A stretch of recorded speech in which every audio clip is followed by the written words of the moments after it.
Welcome to Chillin' 101. We hope this video helps. You start by confirming the pull-down bar and cable are safe and fixed. Do that now so you don't interrupt the set. Next, select a grip width based on your goal, wider for lats, narrow for biceps involvement. Once done, sit with knees braced under the pad, chest up, core engaged, reach and close the grip so your thumbs wrap the bar. This initial setup both reduces injury risk and establishes the correct pulling path for the movement. You should begin each rep by depressing the scapula. This primes the lats and prevents shoulder hitching. Then pull using elbow drive, imagining the elbows travel down and back.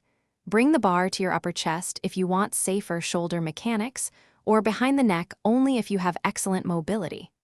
Once done, control the return over 2 to 3 seconds to load the eccentric phase. Make sure to breathe.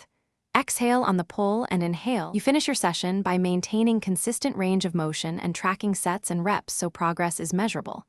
Aim for 8-12 reps for size or 4-6 for strength, adjusting load accordingly. Once done, perform a light set as a cool down and stretch the posterior shoulder to preserve mobility.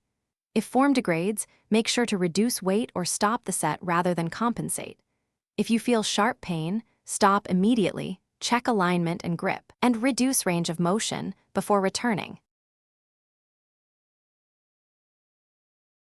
Thanks for watching. Consider subscribing if we helped you.